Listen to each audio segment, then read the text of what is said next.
Bom dia a todos e todas. Hoje, na disciplina de pós-graduação, nós teremos o prazer de receber aqui o professor Dr. Emanuele Marzetti. O professor é um geriatra e pesquisador da Università Cattolica del Sacro Cuore, em Roma. Estou gastando meu italiano aqui. Ele já tem colaborações com o nosso grupo aqui do FISEX, inclusive publicações conjuntas. O nosso aluno Davi esteve o ano passado, ficou 6 meses no laboratório do professor Marzetti. Antes do Davi, o grupo do professor Uchida, o aluno Hélio, que agora é professor doutor Hélio, esteve em 2018 no laboratório do professor Marzetti, também com uma bolsa sanduíche. Nós temos um projeto, aliás, 2 projetos na nossa área, SPRINTT CAPS, que tem subsidiado as bolsas sanduíche dos alunos para fazer estágio no exterior. Então, esses 2 alunos foram para o laboratório do professor Marzetti com essa bolsa. É bom vocês saberem, né? Este ano, este projeto da CAPES será renovado, então é importante vocês terem consciência dessa possibilidade. E o Hélio acabou voltando para o laboratório do professor Marzetti, para um pós-doc, e agora está como um pesquisador no laboratório. Então, assim, nós temos um brasiliano, né, de contato no laboratório, e isso é muito importante, essas colaborações e troca, né, de interesses comuns, né? Nós temos interesses aqui, o laboratório de fisiologia, como vocês sabem, nós estudamos as adaptações no envelhecimento e, portanto, tem assim muita afinidade com as pesquisas do professor Marzetti. Então, queria agradecer imensamente essa semana, que foi muito rica, né, para os alunos, para nós, e que este momento aqui da palestra venha contribuir para a formação de todos vocês. Muito obrigada. Thank you, Claudia. And again, thank you, everybody, for giving me the opportunity to visit Brazil and to stay with you, to get to know Unicamp. I didn't expect that. Yesterday, Marco Ushida asked me what was the most surprising thing about our university. I said, the size. It's huge. And compared to our campus is very tiny. It's probably 1/5 of your campus. Because we only do medicine and medicine-related things there. There are not so many faculties. So I'm impressed. I mean, the campus is beautiful, people are great, but that's what I expected, of course. But yeah, thank you again. So on Tuesday, I presented our clinical activities, how the Department of Geriatrics is organized in terms of providing care for all people. Today, I will show you 2 of our major projects, the SPRINTT project and the BIOSPHERE study. The SPRINTT project is a clinical study, mostly clinical study. BIOSPHERE is translational, but the topic is the same, physical frailty and sarcopenia. This is my disclosure of conflict of interest, but I anticipate that none of those entities has any influence on the content of this talk. SPRINTT and BIOSPHERE were a very long journey. We started thinking about those 2 studies in 2013, more than 10 years ago. I don't want to scare you, but I just want to,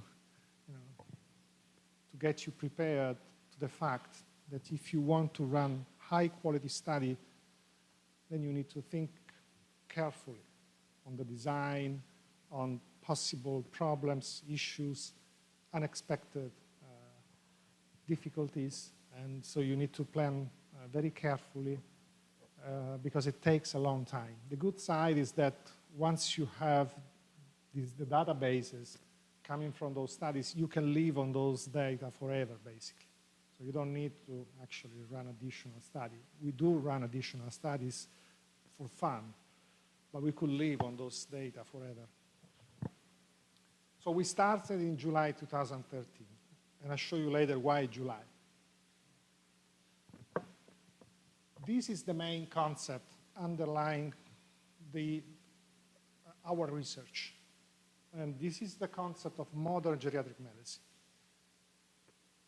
When we age, the most important thing that happens to us is not that we have more diseases. This is something that happens, of course, but it's not as important as the loss of function, either physical or cognitive, although the two things go hand in hand in most cases. And functional impairment in old age is a much stronger predictor of adverse events, including death, than diseases. Even cancer is not as strong as the loss of physical function. This is a study from our group from 2010, was conducted in community dwelling older adults. So those were people living in their homes in the center of Italy. You can see in the upper lines are those with no disability at baseline, no disability in activities of daily living at baseline. Those are participants with some sort of disability. You can see that the trajectory are not influenced by the number of diseases. Number of diseases don't count that much compared to the presence of disability. So disability makes the difference, in other words. This is even clearer. This is a study from 2014. You have 5-year mortality according to the number of diseases, and it looks like the more disease a person has, the more likely the person is to die. But that is not actually the case, because when you take into consideration functional disability, this is what happens. You have a very nice separation in mortality according to the level of physical disability, regardless of diseases. These data are adjusted for multimorbidity. And you probably, or you surely know this seminal study by Stephanie Studensky, published in 2011, where she showed in a huge database of thousands of people that you can predict the median life expectancy of a person knowing only 3 parameters: sex, age, and usual gait speed. You don't need any other information. You don't need to know the number of drugs, which drugs the person is on, what diseases the person has. You only need to know how old the person is, what is the sex, and how fast the person can walk 5 meters at usual pace. There is no other test in medicine that is so powerful in predicting survival. You can use the technology, the most fancy technology, but you will never have this level of prediction of survival.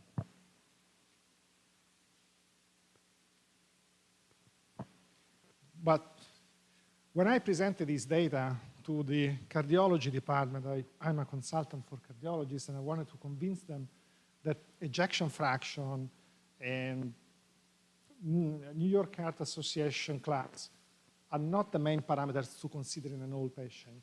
And they were kind of skeptical, saying, well, ejection fraction is the most important parameter for us. If a person has a 20% ejection fraction, has a risk of dying of, let's say, I'm just making a story, 20% in the next 6 months.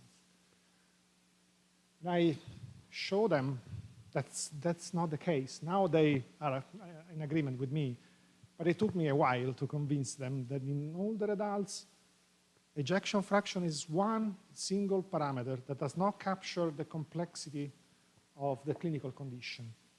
These are data from a group in Florence, from a group of geriatricians in Florence. Prognosis of older adults with congestive heart failure according to SPPB score. analyses are adjusted, of course, for a number of variables. In this specific study, they did not adjust for ejection fraction, but there is a follow-up study published in the Journal of American Cardiology, College of Cardiology, that adjusted the analysis for ejection fraction, probably to convince cardiologists that ejection fraction is not so important in old age, and they got the same result. The lower the performance status, the more likely the person is to die, regardless of the severity of congestive heart failure. And that same reasoning applies to all sorts of diseases. I don't want to bother you too much, but this is, for instance, a study by Mary McDermott. She's a very famous researcher in the United States. She's actually one of the editors of JAMA. We collaborate with them on some projects. She's an expert in peripheral artery disease. And again, the functional status of people with peripheral artery disease is the stronger predictor of negative outcomes, regardless of the severity of the disease. The severity of the disease is not as important as functional status. This is a study from our group, published in 2015, I believe. Again, community dwelling with and without sarcopenia. At that time, we used the European Working Group on Sarcopenia, first edition.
At the time the study was designed, I was at the University of Florida, and Marco Pajor, who was the PI of Life, was my boss at that time.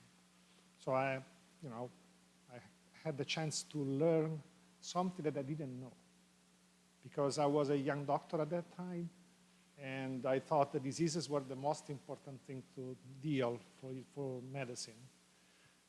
But it showed me that was not the case in older adults. And they designed the life study, which stays for lifestyle interventions and independence for elderly. It's a study conducted in community dwelling older adults, 70 plus, men and women. They were selected based on an SPPB score of 9 or below. No diseases were taken into account, except for terminal illnesses, of course, and severe cognitive impairment. The intervention was physical activity, very mild, just walking and some exercise, nothing major, because these people were frail. They could not stand a traditional training program or highly demanding training program.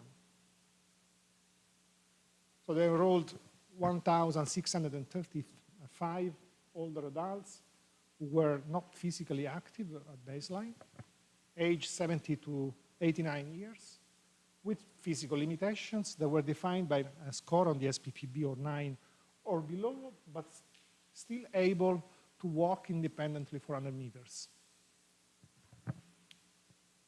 There is no mention of diseases. Okay? And these are the main results of the life study that were published in 2014.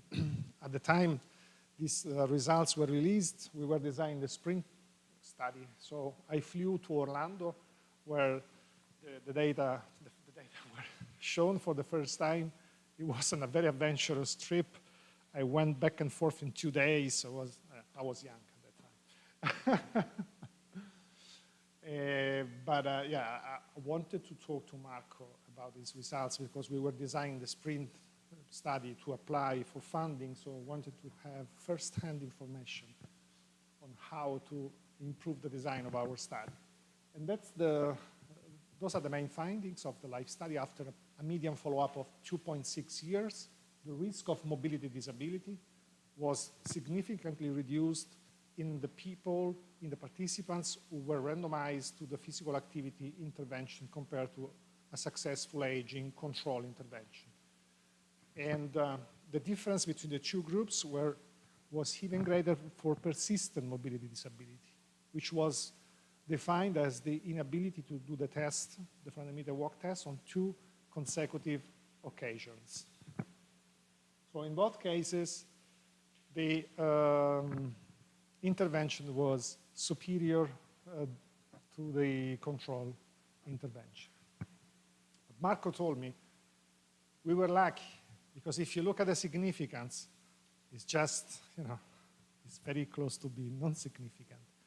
And this is because we enrolled too many people with SPPB of 8 or 9. And those people are not going to benefit that much from a physical activity intervention like the intervention that I applied in life. And we kept that information in mind. That was key for the design of SPRINTT. And this is why I told you that the journey started in July 2013. It started then because at that time, the IMI, which is a private-public partnership between the European Commission and the European Federation of Pharmaceutical Industries and Associations, released the 9 call of interest to develop innovative and therapeutic interventions against physical frailty and sarcopenia as a prototypical geriatric indication. That was the theme of the topic, of the call, and the funding was 50 million euros, provided half cash by the European community and half in kind by the Pharmaceutical Industry Association.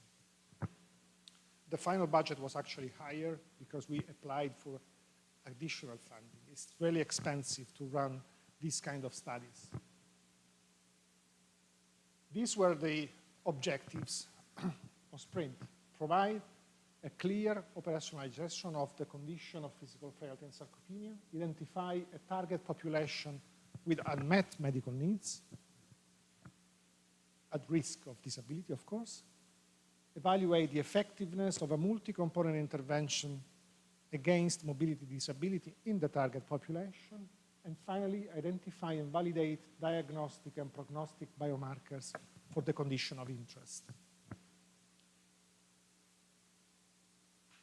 This is a typical SPRINTT participant, and this was the situation we wanted to prevent. A person who's no longer able to walk alone.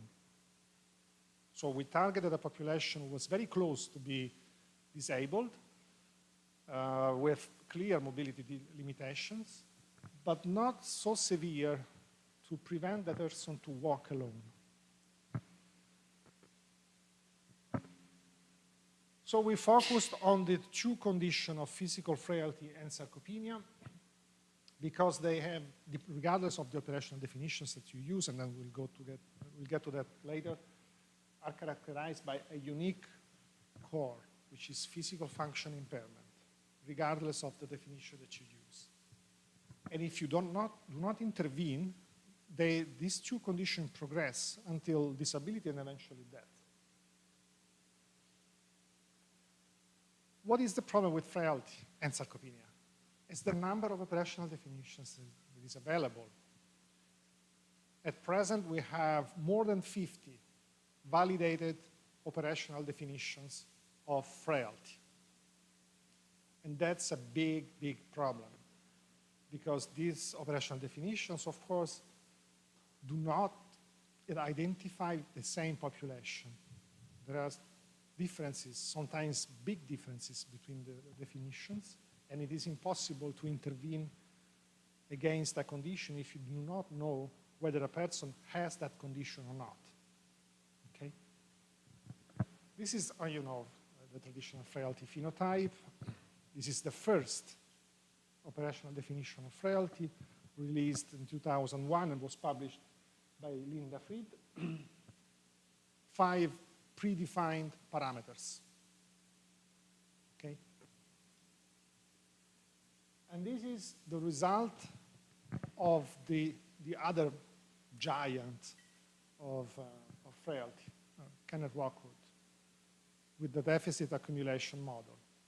You can easily see that the 2 operational definitions do not identify the same population, because in the clinical frailty scale, which is the result of a comprehensive genetic assessment and deficit accumulation model, a person who's classified as mildly frail is already disabled, cannot walk without a walker. That person will be severely frail, according to Fried. There is no overlap whatsoever. Or maybe this person here may be classified as frail by Linda Fried. This is already out of the frailty definition of Linda Fried.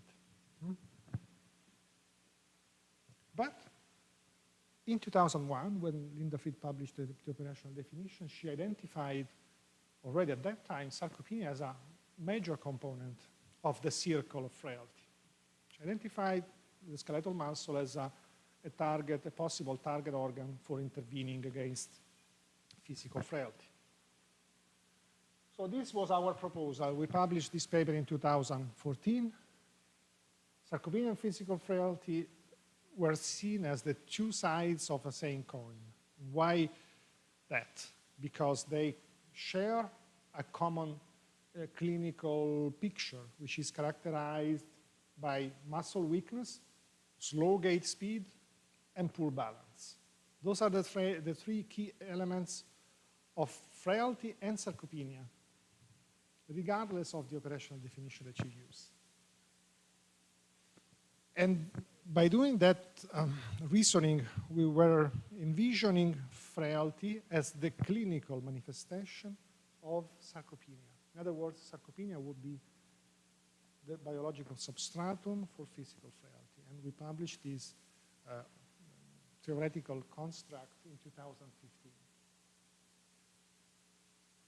So we have on one side muscle loss, on the other side functional deficits, in the center the clinical picture of physical frailty, and the negative outcomes that can develop if you do not intervene against the condition. So to go back to our project objectives, the identification of the target population was based on 3 elements. Low appendicular limb mass as a biological substratum, low functional performance,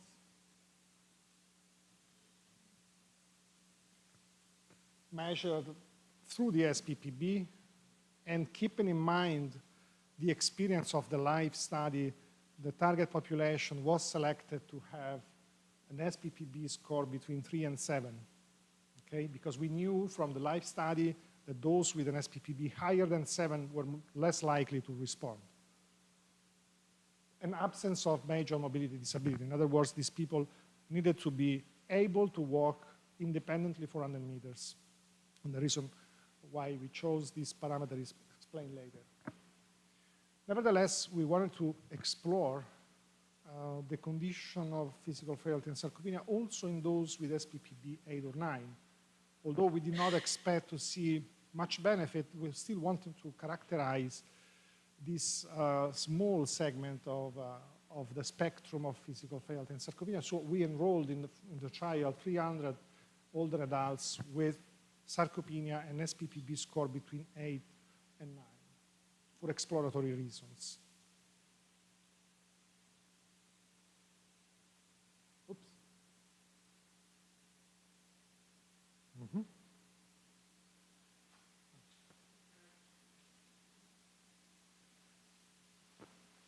It doesn't work.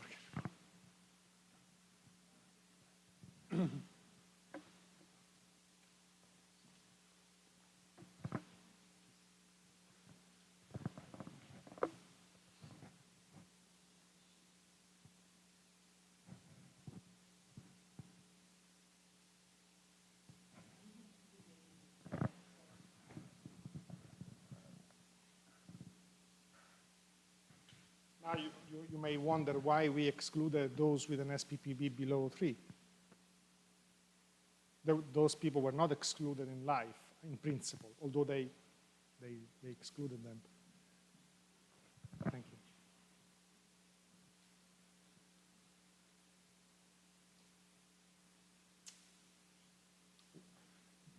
What do you think is the reason why we did not include those with an SPPB of 1 or 0, 1, or 2? Do you have any idea why we did that? Why we excluded those with very low physical performance?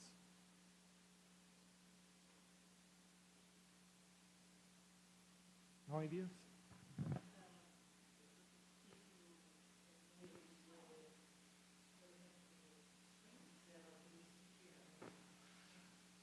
Here is the answer to my question. These are data from the Inchianti study. You might have heard about it. The proportion of persons able to walk 400 meters. Shall we switch the mic now? Able to walk 400 meters according to the SPPB score. No one with an SPPB score below 3 is able to walk 400 meters independently. This is why we did not include them, okay? Because remember, 3 elements for the definition of physical frailty and sarcopenia: low appendicular limb mass, low SPPB score, but ability to walk 400 meters.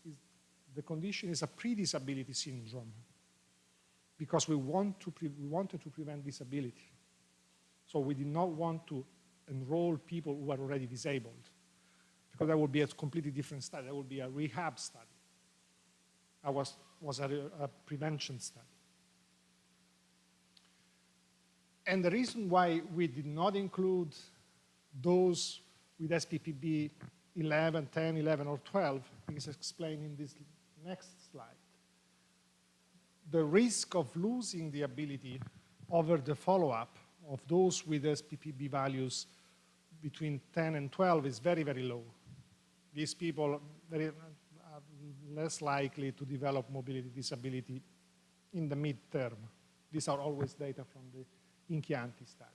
The higher risk is experienced by those with SPPB of 7 or below, but we have an intermediate risk of developing mobility disability over the follow-up for those with SPPB 8 or 9, which supported our decision to include an exploratory sample of older adults with low appendicular limb mass and SPPB score of 8 or 9. This is the definition that we used for the identification of low appendicular limb mass. It's the definition released by the Foundation of the National Institute of Health. And the reason why we decided to use this definition instead of the European Working Group definition was because this is the only definition so far that is based on real data. It's not a consensus definition, it's based on real data. So they pooled data from numerous databases all around the world, and then they, using a statistical approach which is called CART, they eventually found that those values of appendicular limb mass were predictive of mobility disability. in those who were not mobility disabled at baseline, okay? So we used either absolute, non-adjusted appendicular limb mass or appendicular limb mass adjusted by BMI. Either criterion was okay for us. And why? Because we ran a pilot study in Rome to see what the phenotype of a person with low appendicular limb mass, absolute appendicular limb mass, and a person with low BMI adjusted appendicular limb mass was. And the results were quite surprising. Low appendicular limb mass is more common in those who are very lean if you use the absolute value. But the same value doesn't work for those who are overweight or obese, in whom sarcopenia can be easily identified using the adjustment by BMI. So we have two different phenotypes, a lean sarcopenia and an overweight to obese sarcopenia, depending on the criterion that you use. So to summarize, we focused on this part of the spectrum of frailty. SPPB between 3 or 9, low appendicular limb mass, no mobility disability. This population, in our view at that time, we didn't have data to support our hypothesis, but our hypothesis was that this population could benefit from a preventive intervention against disability. So we left out those with very high level of physical function, because the probability of becoming disabled in the midterm is very low, and those who were already disabled, because we wanted to prevent disability.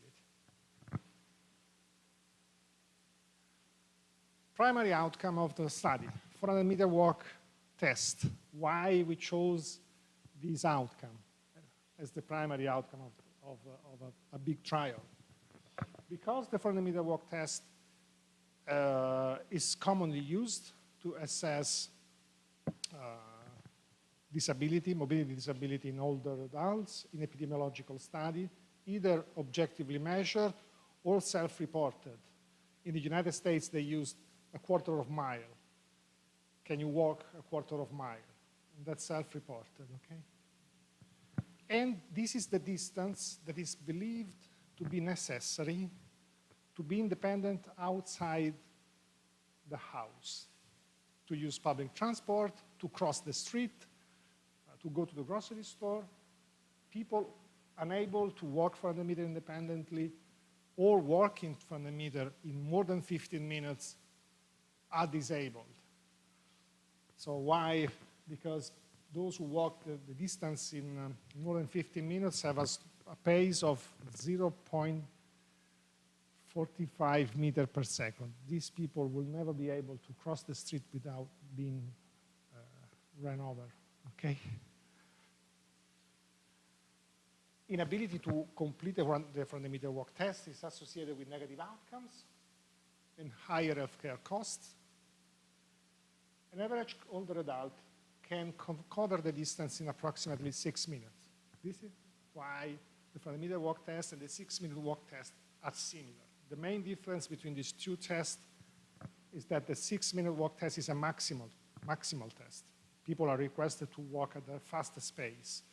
In our case, we ask participants to walk 400 meters at their usual pace, but the results in the end is pretty much the same. 6 minutes to complete the distance, which is, you know, the average distance covered by an old person during the 6-minute walk test. But those were data from the literature, but we wanted to make sure that the 400-meter walk test could be predictive of negative outcomes. So we used the Inchianti database that was kindly provided by Luigi Ferrucci. And we cross-sectionally and longitudinally analyzed association between inability to complete the test and a number of negative outcomes.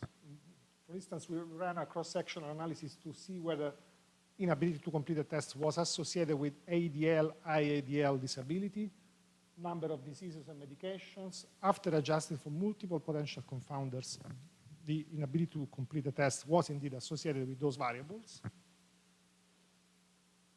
We also ran a longitudinal analysis to see whether the loss of this ability would be associated with negative outcomes over time.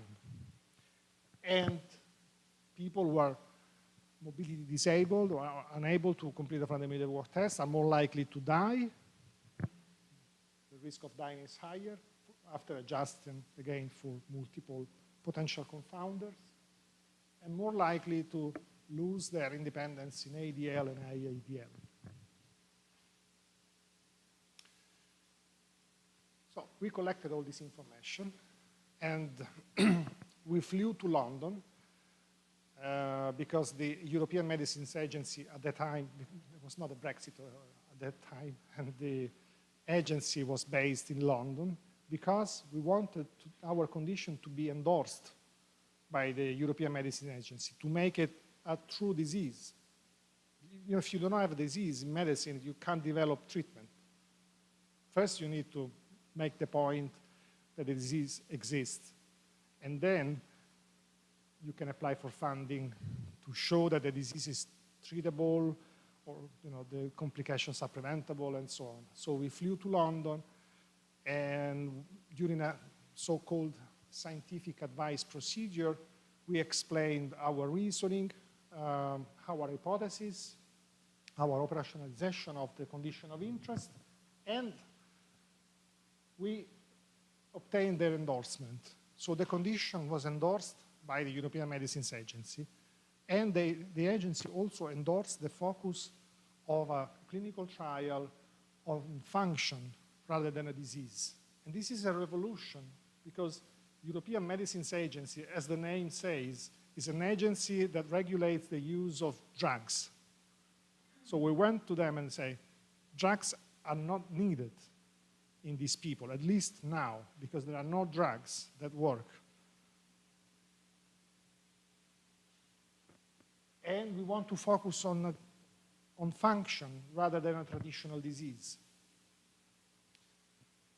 So anytime you want to run a study on physical frailty and sarcopenia, keep in mind that our operational definition is the only operational definition that has received approval by a regulatory authority. All other definitions may be more famous, but they are just for academia. They don't have an endorsement by a regulatory authority. The next step, okay, from a theoretical point of view, we were fine. We made a sound and solid point about this condition of interest. We explained to the agency why we believed that the condition would be important, why we thought that it would be important to intervene in people with that condition. But they asked us, of course, are you sure that your condition exists in the real world? So show me that your condition exists. And then we ran the clinical trial. So the first aim of the clinical trial was indeed to show that the condition of interest existed in real life. And then the second aim was to show that the mobility disability associated with physical frailty and sarcopenia could be prevented. But the first objective was to show that the condition existed. And we published this paper in 2018 showing that the condition indeed exists. We pre-screened. This is why the study was so expensive. We had to pre-screen 12,000 people. 12,000 people, okay? The pre-screening was a procedure to quickly, have the idea of whether a person could be eventually a candidate for the trial. So it was structured as a brief interview that was possible to conduct also over the phone. We just wanted to, to screen out people who were clearly not eligible for the trial.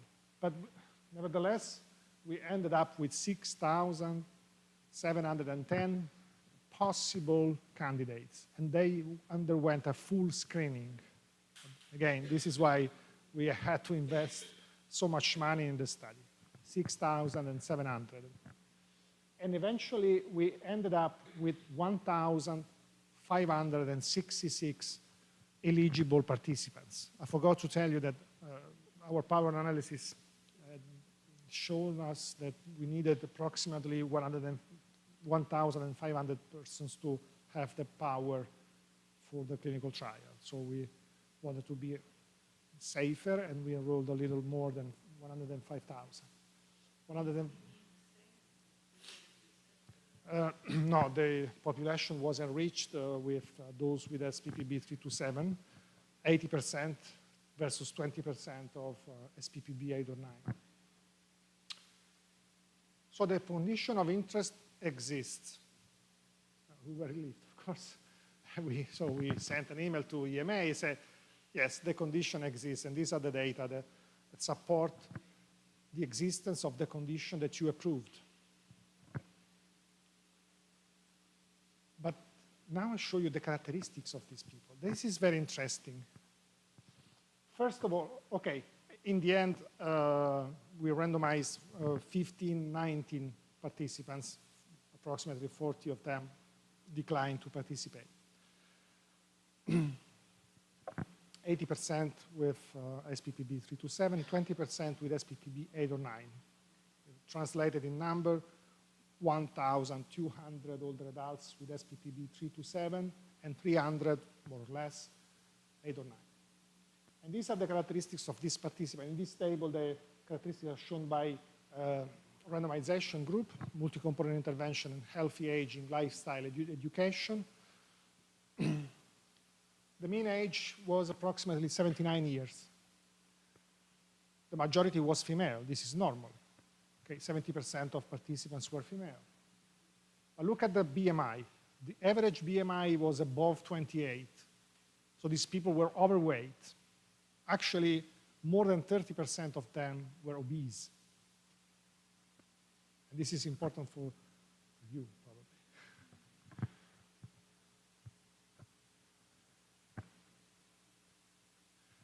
One might say, yeah, of course, but this is the usual trial population that is not representative of a real population. You know that clinical trial always has this problem, that people enrolled in the clinical trial are not truly representative of a real population. But these are the comorbid conditions of our participant. So a SPRINTT participant is the typical older adult who visits a doctor's office. It's not artificial, okay?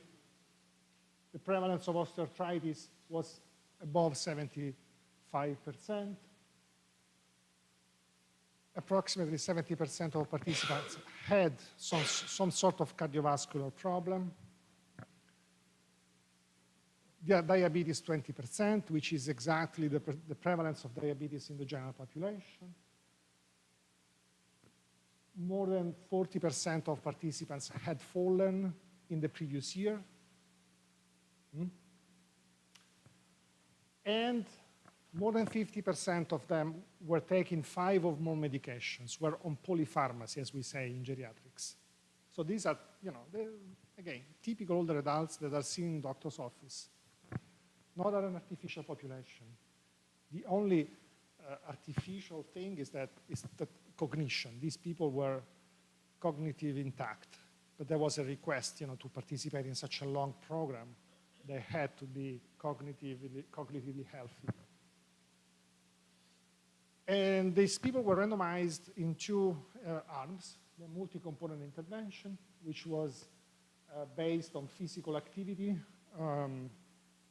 We used the life study protocol, not because we didn't want to make a new protocol, but because we knew that the protocol was effective and safe. So there was no reason to reinvent the wheel. We included a nutritional assessment and personalized dietary prescription to increase protein intake. You know, the protein intake is a major thing in older adults. To 1 to 1.2 grams of protein per kilogram of body weight per day, and an energy intake of 25 to 35 kilograms of ideal body weight remember that most of them, I mean, a large share of our participants were obese, so we didn't want them to gain more fat. So we used an adjusted formula to calculate the energy intake, which was 25 to 35 kilocal per kilogram of body weight per day. And we also use active PAL. We didn't use a fancy thing like you at the Viva BEM, very basic. But again, this health technology intervention was useful to monitor adherence, to understand what the possible barriers were for some of them who did not exercise as they were requested. And those informations were used by trainers to personalize the intervention, to remove barriers, and to reinforce adherence to the intervention. The control group received meetings in small groups once or twice a month.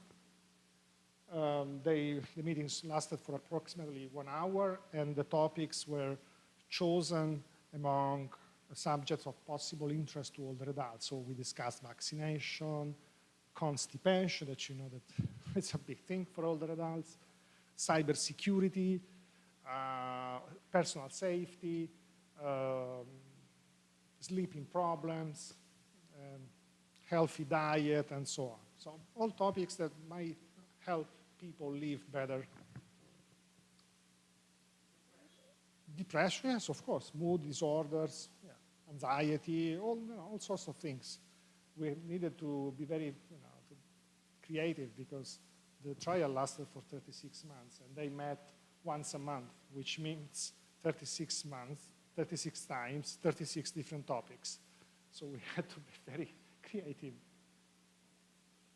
The trial was ran in 16 clinical sites located in 11 European countries and was coordinated by the Università Cattolica del Sacro Cuore in Rome.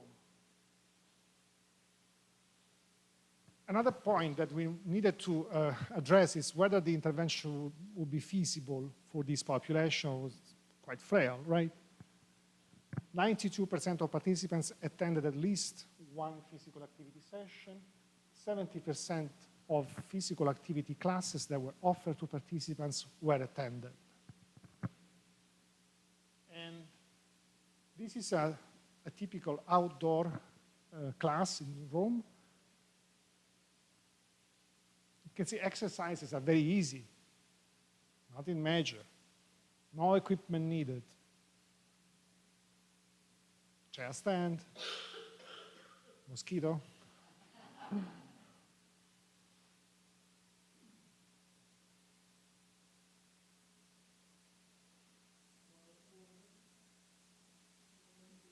Oh yeah, 70% women.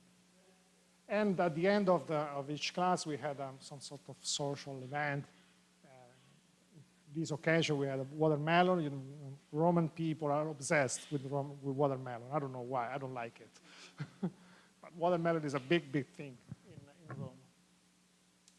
Because we wanted to keep them engaged.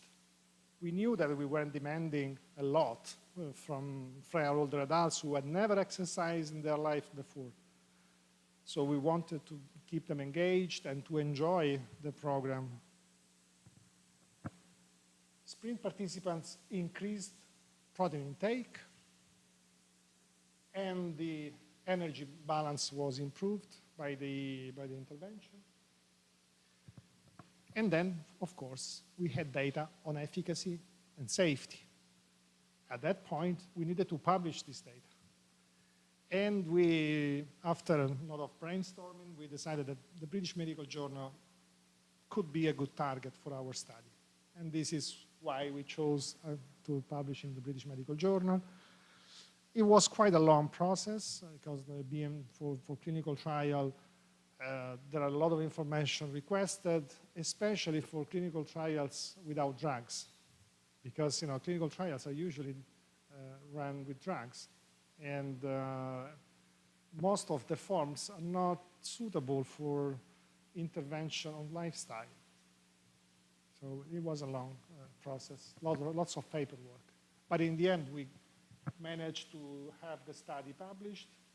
The first name is Roberto Bernabei, was our boss at the time the SPRINTT study was conducted, and I was the senior author of the study. And this is the main finding. In those with SPPB 327, the primary trial population, 1,210 or something participants, the intervention decreased the risk of mobility disability by 22% over a median follow-up of 26 months. So the intervention was effective, okay? But look at the SPPB 8 or 9, the exploratory population. The intervention was not significantly, there was not significant difference in the risk of the mobility disability between those in the multi-component intervention and those in the HALE intervention, but there was a signal indicating possibly an increased risk of mobility disability in those engaged in the active group. See, the hazard ratio is 1.25. Of course, it's not statistically significant, but it's something that we need to consider. Some secondary outcomes. There are a bunch of secondary outcomes. I want to show you just a few of the most important ones. SPPB summary score. The between group difference was statistically significant both at 24 and 36 months, 0.8 points at 24 months and 1 point at 36 months. 1 point difference is a big difference in SPPB, okay? In favor of the multi-component intervention. In women only, not in men, the intervention decreased the loss of hand grip strength.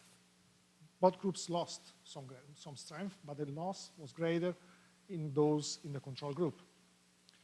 And the same reasoning applies for appendicular limb mass. Again, only in women, the intervention decreased the loss of appendicular limb mass, both at 24 and 36 months in the SPPB 327 group. And these are the same outcome in the SPPB 8 or 9 group. There was a between group difference significant for SPPB in favor of the multi-component intervention at 24 months. The difference was 0.5. 0.5 is the minimal clinically important difference for the SPPB, but the significance was lost at 36 months. The only statistically significant differences in favor of the multi-component intervention in this subgroup of participants were in women, again, a smaller loss of appendicular limb mass at 36 months. Very little effect, okay? In those who are frail, because those with SPPB 8 or 9 are frail, but not severely impaired from a physical performance point of view. So to summarize, in the target population of SPPB 327, the intervention reduced the risk of incident mobility disability by 22%, which is a very good result, increased physical performance, and attenuated the loss of appendicular limb mass and hand grip strength in women. Now I'm going to show you some of the legacy of SPRINTT, because that's important also for you if you want to apply for an ancillary study. There is a lot of room for running studies. For instance, we have more than 108,000 biosamples that are stored in the SPRINTT biobank. Whole blood, plasma, serum, urine. And these biosamples may be used for biomarker discovery, for instance, or to test geroscience hypothesis. And you can apply. It involves a small cost, of course, shipment, handling. We tested a lot of ICT solutions using a living lab.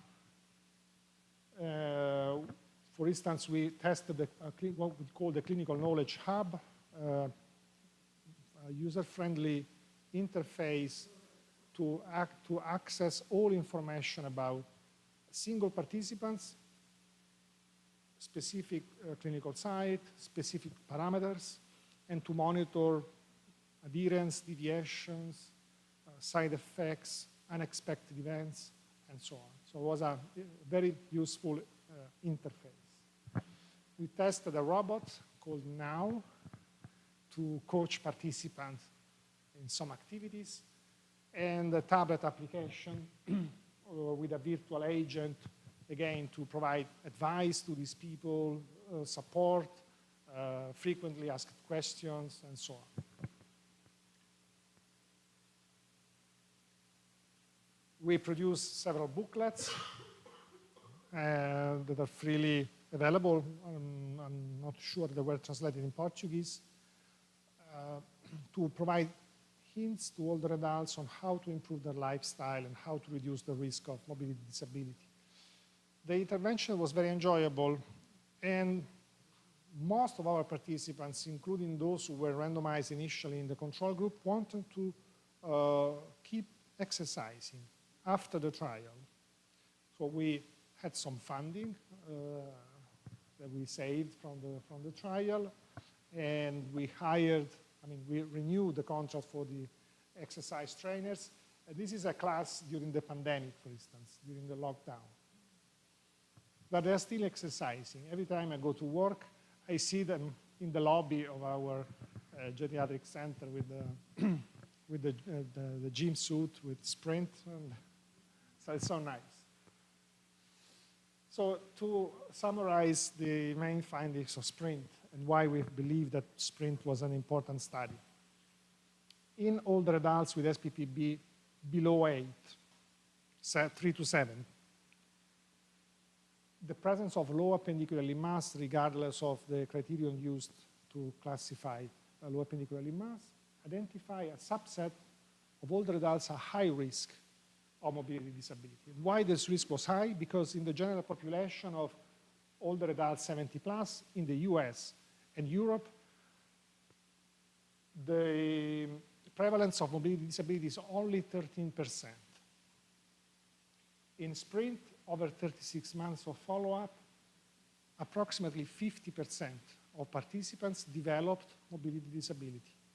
So the condition of physical frailty and sarcopenia is a clinically relevant condition. Identifies older adults at extremely high risk of losing independence. At the same time, we show that mobility disability associated with physical frailty and sarcopenia could be prevented via multi-component intervention, which opens to the possibility of developing intervention, including drugs that target the skeletal muscle to prevent mobility disability and maintain independence in older adults. There are, of course, a bunch of open questions. Those are the questions we are working on in this, this month.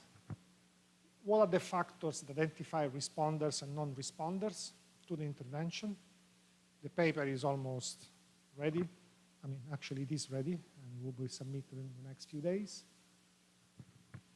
What factors protected older adults, some of the older adults randomized to the control group from developing mobility disability? In other words, who were the real participants with physical frailty and sarcopenia? What characteristics they have? That's another important point. Analysis were ran. The manuscript is almost ready. This is probably one of the most important questions. What characteristics of the intervention should be modified to benefit those with SPPB 8 or 9? Because those were not benefited by the intervention. Actually, the risks seem to be higher in those assigned to the multi-component intervention.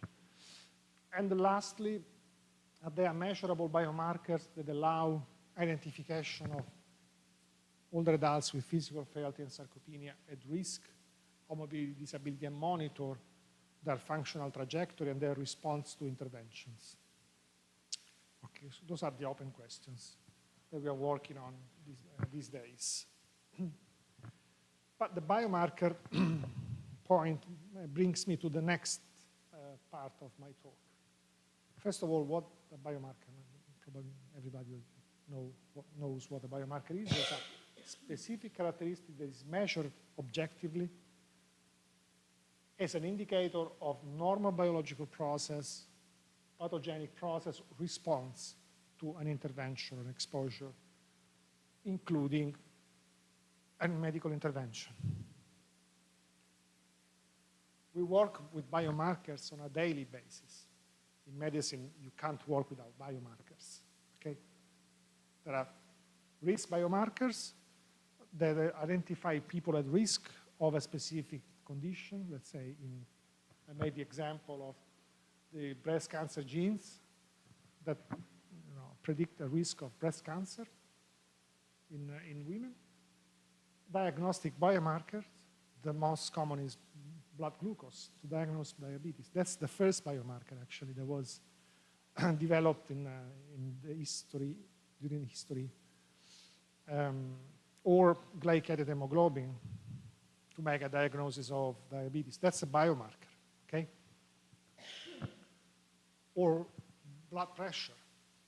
That's a biomarker as well. We use biomarkers to monitor a disease and the response of a disease to an intervention. For instance, in those with prostate cancer, we measure PSA as an indicator of response to the intervention.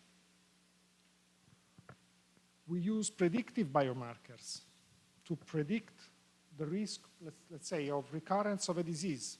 Again, in people with prostate cancer, after surgery, if PSA values go up, it means that they have a relapse. So that's a biomarker. And response biomarker, to show that an intervention has produced a biological response. For instance, if I have a patient with hypertension, I give the person medication against high blood pressure. To make sure that my intervention is working, I just need to measure blood pressure, which is a biomarker, okay? It's a response biomarker. What about the field of physical frailty and sarcopenia? Oh, something is going. No. Everything is correct.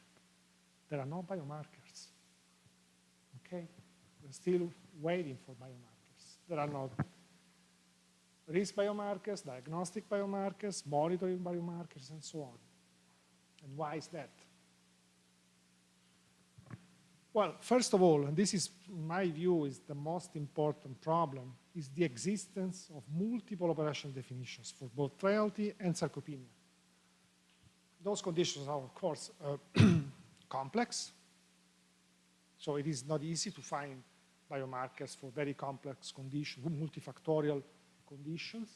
We don't know exactly why people develop frailty or sarcopenia. We know there are the risk factors, but we don't know the biology behind the risk factors, okay? I mean, we do know some biology, but we don't know most of it. Another problem. These conditions are multifactorial. So there are multiple mechanisms that are simultaneously involved in their development and progression, which implies the possibility of needing more biomarkers to capture the whole picture, okay? Other problem, frailty and sarcopenia usually develops over years, decades. It is possible that biomarkers are different in the early stages compared to the late stages of the conditions. So there are many, these are just some examples of why it is so difficult to identify clinically meaningful biomarkers. But as I said, to me, the most concerning point is the heterogeneity of operational definitions. This is an example, just to give you an idea of what problems we have to face when we have multiple definitions for the same condition. This is the SHARE code. This is a European study. They applied to the same participants, So those are the same participants, different operational definition of frailty. And this is the prevalence of frailty according to the specific operational definition used. So we have 44% of the sample frail according to the Groningen frailty indicator, and only 6% if you apply the frail scale, the scale that was developed by John Morley. Okay?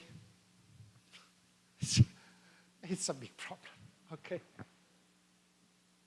But the condition is even worse, sarcopenia, because you have multiple operational definition again, multiple tools to measure the same parameter, muscle strength, muscle quantity, lean mass, whatever. So there is another layer of complication in this case. This is again a study comparing the prevalence of sarcopenia according to the operational definition used. We have same participants again, 21, almost 21% according to the SDOC, and 3.3% if you use the same criteria with gait speed instead of grip strength, 3.5% according to the European Working Group on Sarcopenia in Older People second release.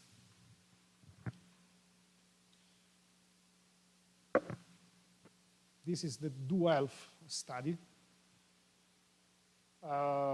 Approximately 1,500 older adults, different operational definition of sarcopenia.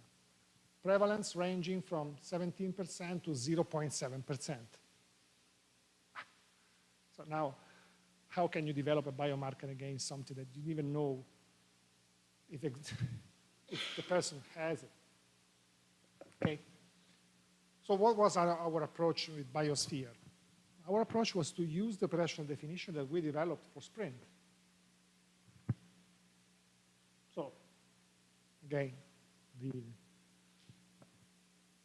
three components of the condition: muscle quantity, or I should say lean mass quantity, measured by DEXA, poor balance, slow gait, and muscle weakness as a clinical picture of the condition, and SPPB between 3 and 9 for the physical performance component of the condition.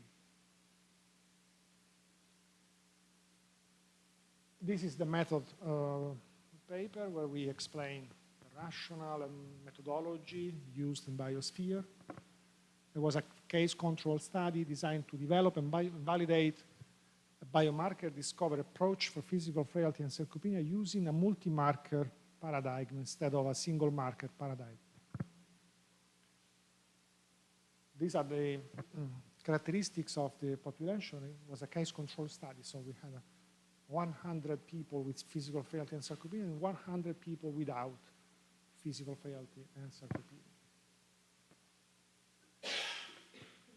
The statistical tests were mostly borrowed from chemometrics and were chosen to handle highly correlated variables coming from different platforms. Tests were selected to identify biomarkers within a large number, I'll show you what I mean by large number, of analytes collected in a relatively small sample of participants. And we also needed to use cross-validation procedure to make sure that the association that we found were not simply due to chance. The scientific paradigm behind the BIOSPHERE study is the geroscience paradigm with the hallmarks of aging, published in 2013 in Cell and updated in 2023. And our approach was supported by the TAME group on biomarker. This is the group that is trying to test metformin against physical function decline in older adults. Because physical frailty and sarcopenia is a geroscience condition with multiple hallmarks of aging involved in the pathogenesis, okay? Some of them are muscle-specific, some others are not. And we started making experiments. This is the first study using the BIOSPHERE cohort. It was published in 2018.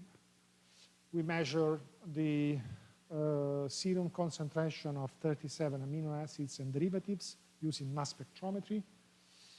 And then we applied a partial least square discriminant analysis to classify participants according to the concentration, serum concentration of amino acids. We identified 9 amino acids and derivatives that were the most important in discriminating between cases and controls with an accuracy of 75%. So that's the rate of correct classification based on the concentration of those amino acids. You can see that there is quite a clear separation between cases and controls. Okay? This is the first study. Of course, inflammation is an important component of aging and is an important component of frailty and sarcopenia. So we tested whether there was a pattern of inflammatory mediators that could classify the condition of physical frailty and sarcopenia. And we identified what we called the frailty cytokinome. So a set of 6 inflammatory biomarkers that distinguished cases from controls with an accuracy of 75% and gender and sex-specific signatures. So we had some specific signatures in men and women. Then we wanted to combine amino acids, inflammatory biomarkers, and we also measure some other mediators, BDNF, C-terminal aggregate fragment, P-selectin, HSP72, muscle remodeling biomarkers, and so on. And we used a very complex analytical procedure, which is called multi-block SOCOVCEL. Is a classification algorithm that can deal with data collected from different matrices. We had several matrices in our case. And starting from more than 70 analytes, we ended up with 7 that were most important in classifying cases from controls with an accuracy of 80%. Myeloperoxidase, PDGFBB, asparagine, aspartic acid, and citrulline, alpha-aminobutyric acid, and protein 72. Those were the mediators that discriminating the most between cases and controls. Next, gut dysbiosis is another hallmark of aging. It's been added in 2023, but we knew already that it would be important. So we ran this study in 2020 or 21, I don't remember exactly. So we measured inflammatory biomarkers, protein and amino acid metabolism biomarkers, and gut microbiota composition. And this is the result of the study. A correct classification rate of 90% using 1 inflammatory mediator, MIP1 alpha, 2 amino acids, aspartic acid and threonine, and 4 bacterial species. You can classify those with and without physical frailty and sarcopenia with an accuracy of 90%. Mitochondrial dysfunction and mitochondrial quality control dysfunction are major problems during aging, especially in post-mitotic tissues such as the skeletal muscle. What is the main problem with studying muscle in people and especially in older adults? You need to take a biopsy. It is not painful, but it's not pleasant. And plus, the ethics committee makes a lot of questions. So how can we deal with this limitation?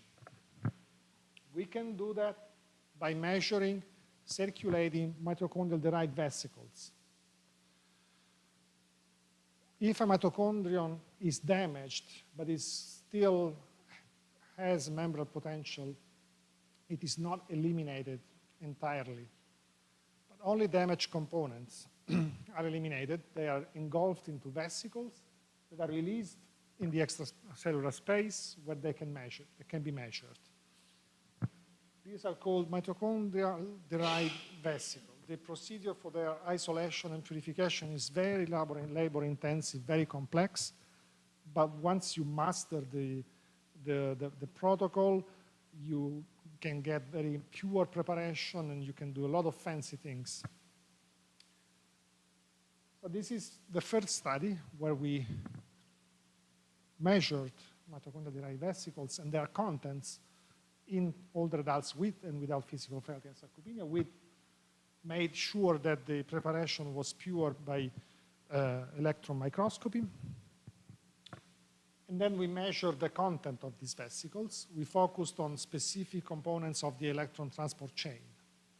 First of all, we found that older adults with physical frailty and sarcopenia had a higher concentration of mitochondrial-derived vesicles in the blood compared with controls. And then we found out that the content of selected components of electron transport chain, a subunit of the TPAs, a subunit of complex 3, and a subunit of complex 2 of the electron transport chain were less abundant in vesicles isolated from older adults with physical frailty and sarcopenia. So that's a signature, okay?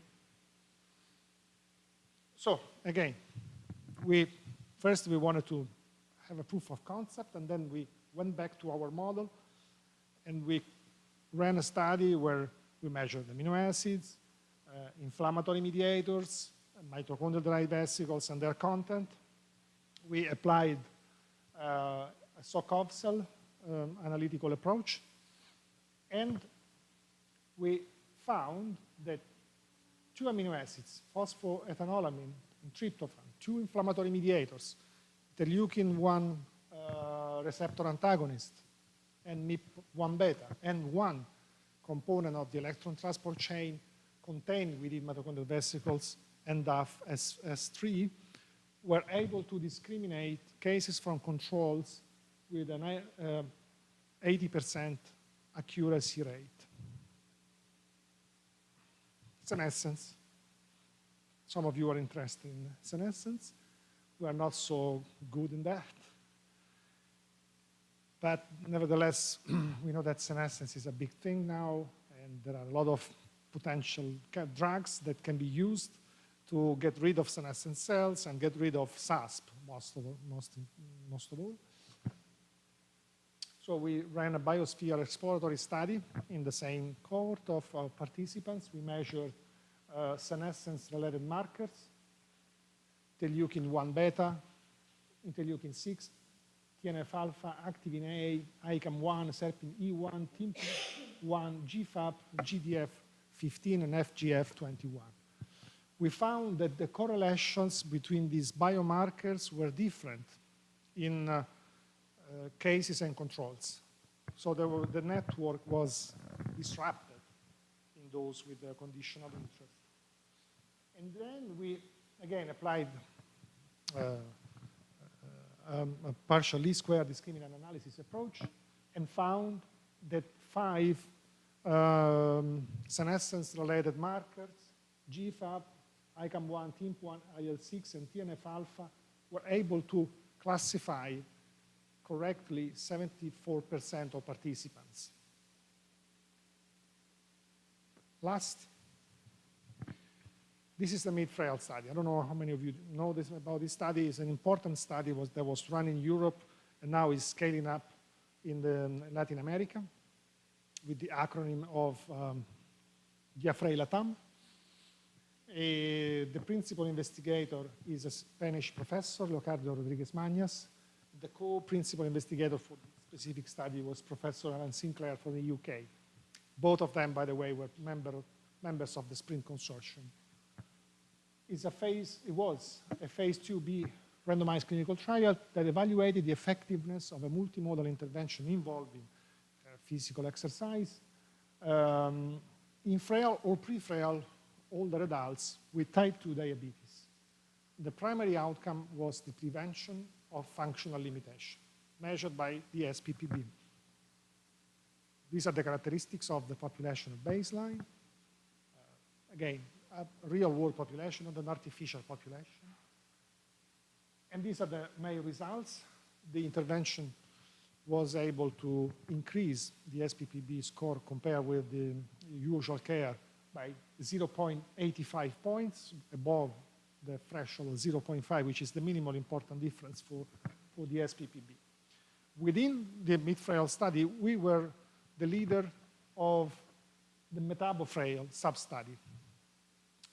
So it was a sub-study designed to measure biomarkers in this specific population. We had a subsample of participants and plus an ad hoc enrolled control group of participants from whom we obtained blood and urine to measure all sorts of biomarkers. This is the only study so far on metabofrail. We wanted to see whether the specific phenotype of frailty identified in mid-frail, which was based on SPRINTT, by the way, was different from, yeah, the green is the mid-frail. So the green, yeah, it's a little small. Green are frail older adults with type 2 diabetes from mid-frail, metabofrail, okay? Blue are older adults with physical frailty and sarcopenia according to SPRINTT, and red are controls. There is a very clear separation between those with and without diabetes, okay? So the frailty phenotype plus diabetes has a specific metabolic signature. And then we made sure that the signature was robust by running additional analysis like SYNCAM, soft independent class modeling analogy, very advanced statistical testing, and the difference was statistically significant in all tests that we applied. These were the amino acids that discriminated between metabofrail participants and other participants. 3-methylhistidine, alanine, aspartic acid, and glutamic acid, arginine, and taurine. So those are the amino acids that are specific for people with frailty according to Linda Fried plus diabetes. So to conclude, multivariate and multidimensional modeling of complementary biomarker seems to be a suitable strategy to capture the complexity of physical frailty and sarcopenia and of frailty in general. Biomarkers profiles are different according to the specific operational definition of frailty used. Our approach allowed to identify specific patterns of biologically plausible biomarkers. Now we are running analysis in the SPRINTT cohort because all the data that I presented you are cross-sectional. Okay? So now we're running additional analysis in SPRINTT participants to have a longitudinal trajectory of biomarkers and also to explore the responsiveness to the interventions that were applied in BIOSPHERE. I want to thank these are the closest collaborators in all the studies that I presented you today. Let's see, Elio is one of them. And I thank you for your attention.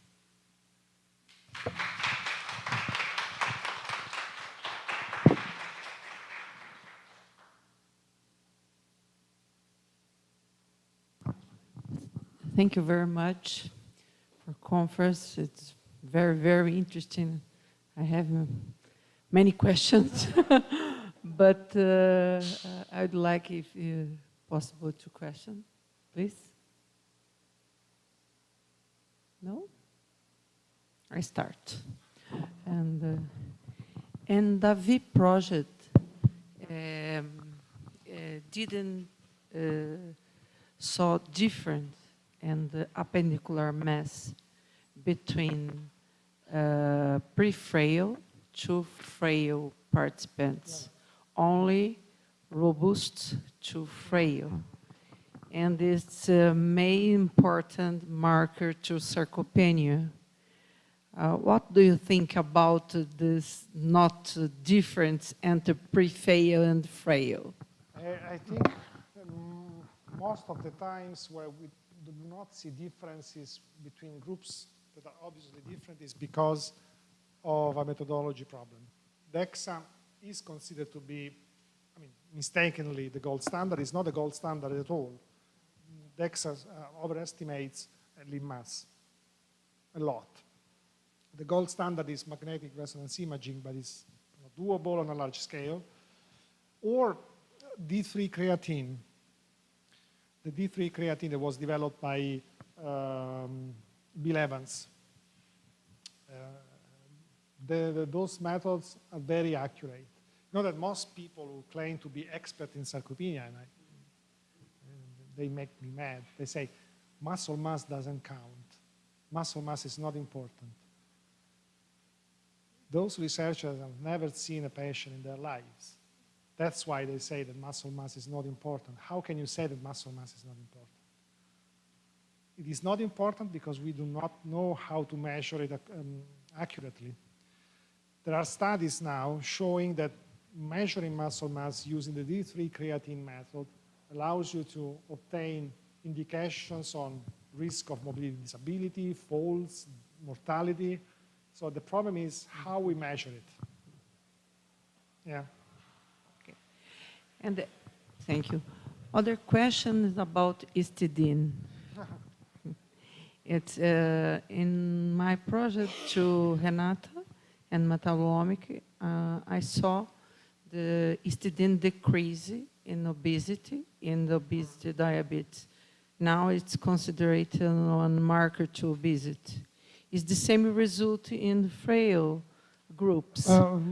But I would like to know about if you analyze the correct correlation about the fat mass. No, we did not. Not No. because in this group and the BMI it's higher. Yes. It's the possible relationship. Possible. Yes, of course, it is possible. I told you there are multiple additional studies that are planned. But in most of the studies that I showed you, we did not focus on a single biomarker, we focus on covariance. So it is possible, in some cases histidine was up, in others was down, because what mattered to us was the covariance, was the signature, or the biomarker signature. More questions?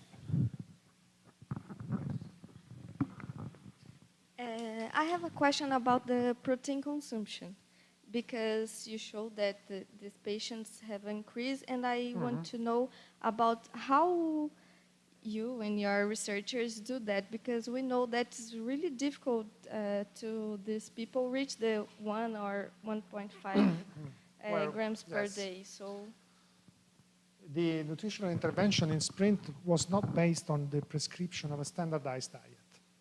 So we tried to modify the diet of each individual participant, taking into account comorbid conditions, medications, specific, personal preferences. It's tough. It takes a lot of dedication. So you need to follow them up frequently to reinforce their adherence to the intervention. Nutrition is one of the most difficult things to change. It's much more difficult than physical activity. So in our case, the strategy was to follow them up very closely and very often. This task was made easier because participants were coming at the center twice a week to exercise. So each time they came for the exercise sessions, we reinforced the dietary intervention adherence. More question.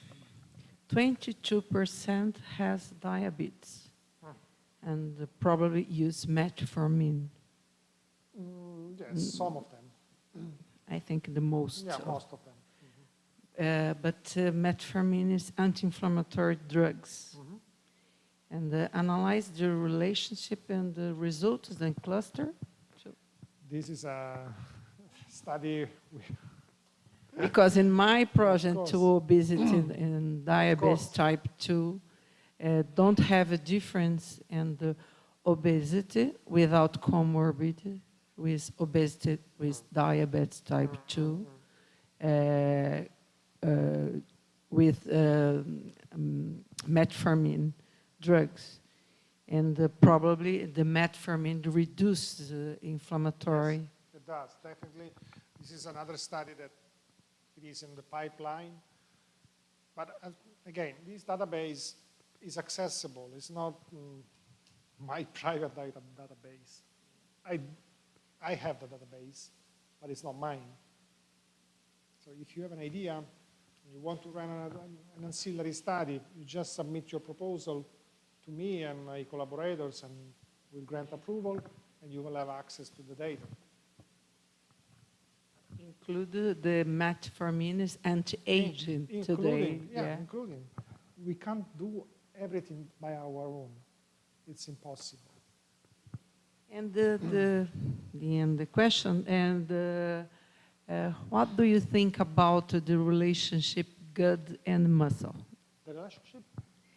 Gut, microbiota, gut and muscle. Yeah, that's a very interesting area of research. We ran only one single study in that specific situation. We ran more studies in people with liver disease, or kidney disease, or I mean specific conditions associated with physical frailty and sarcopenia, Parkinson's disease. I think that's an important area for intervening, because if you can manipulate appropriately the gut microflora, you may have therapeutic gain without making rocket science. So that's something that needs to be explored. But the problem is, if you want to explore such a topic, you need to apply for a big, big funding, because these studies are very complex. Every time you study older adults for a long period of time, you need to invest a lot of energy. A lot of people need to be involved. So that's the main challenge, We can do, there are thousands of things that can be done. The problem is funding.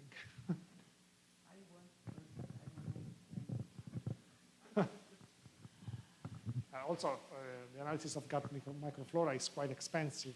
Yeah.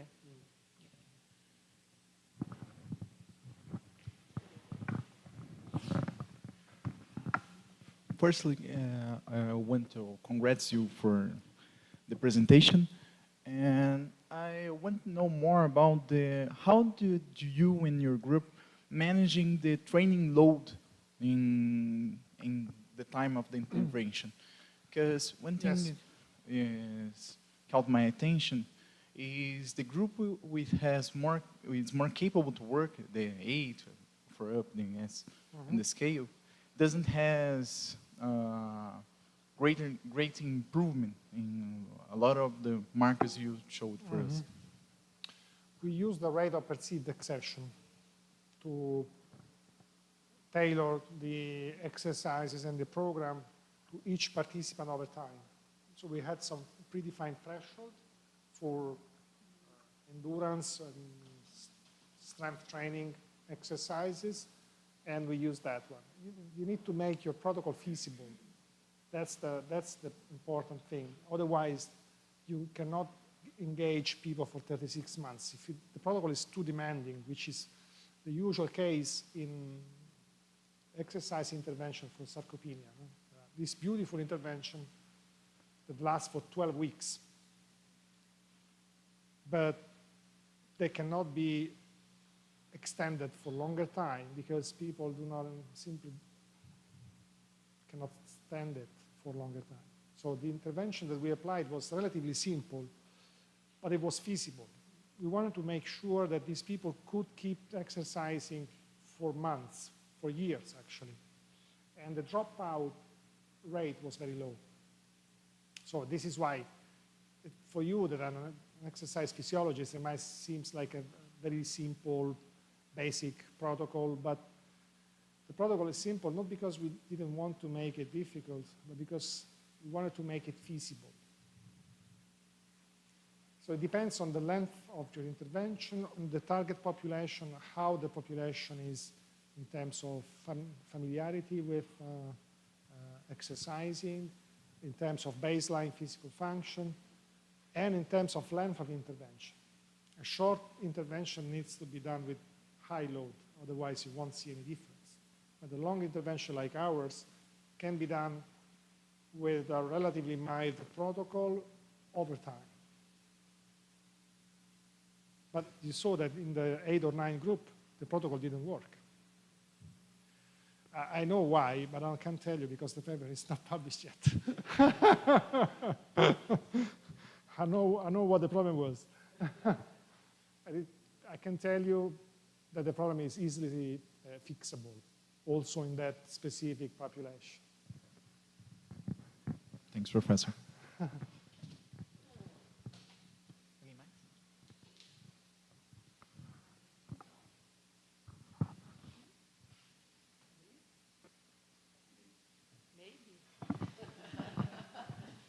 Thanks, Emanuele, for your lecture.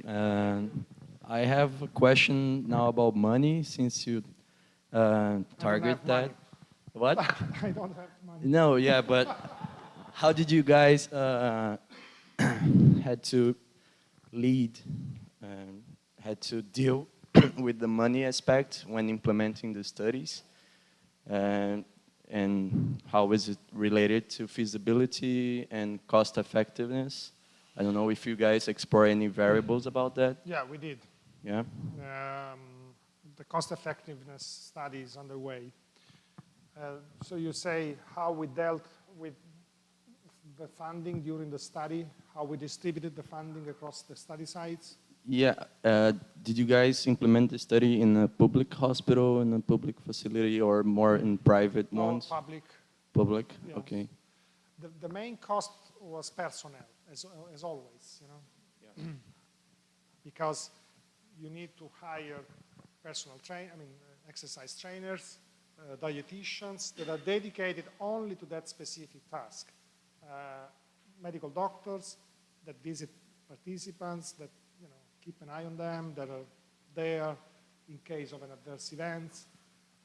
So you need a lot of personnel. That was the major expenditure for SPRINTT, because there was not, as you could see, there is not any equipment involved, except for an active PAL, but the active PAL is relatively inexpensive nowadays. So each time you run a study, you need to keep in mind that personnel is going to be the main cost. So if the study is complex and you need to hire or to pay a lot of people, then you need to ask for a big funding. Otherwise, you won't be able to run it. Okay, thank you. The final funding was 56 million euros. It was a lot of money, really a lot of money. But I can tell you that we were very wise in distributing money across the sites. We didn't give money to the sites if they were not doing what they were expected to do. If they did not enroll the target number of participants, they received less money. But even though we were very wise and very careful with handling the funding, we ended up with a total expenditure of more than 55 million euros. It wasn't expensive. But the study was more complex than the clinical. The clinical trial was the biggest part of the study, but there are several other studies. There is a regulatory study, there is a cost effectiveness, a health technology assessment study, there's the biomarker and the biobank that needs money to be kept. So we needed to save money to keep the biobank alive. Because that cost money, we needed to buy -80 freezers for all those samples. We do have -80 freezers in our lab, but they are not enough for 4,200 boxes. So you need to think ahead of what the specific needs of your study are, especially if the study is complex.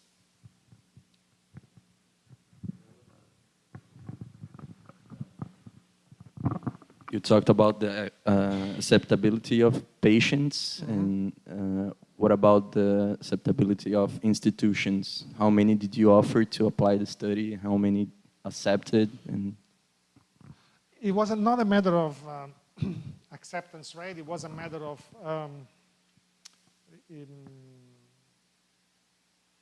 capacity. So when we designed the first draft of the project, we and our collaborators had contacts with dozens of institutions. Then we had to visit each of them to make sure that they were able to run such a study. So it was not a matter of finding them, it was a matter of screening them out because some of them were clearly unable to conduct the study. So it was a very tough time of my life. I flew all over Europe at least twice a week.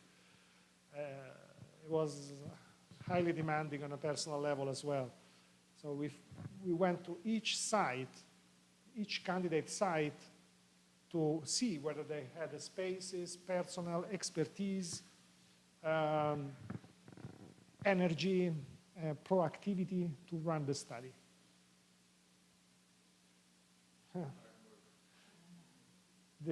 In Brazil, it's easier because even if Brazil is a huge country, probably comparable to Europe, you speak the same language. In Europe, we don't speak the same language. So that was another problem, language barrier. It was a complex study. Yeah.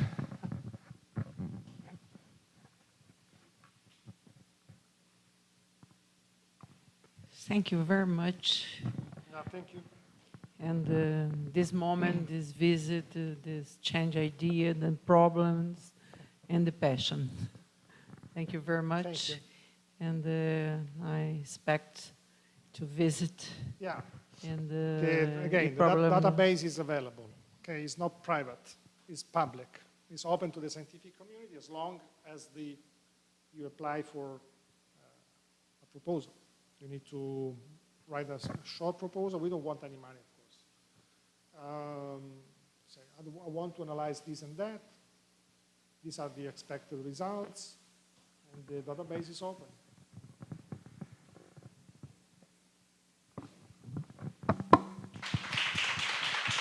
Obrigado.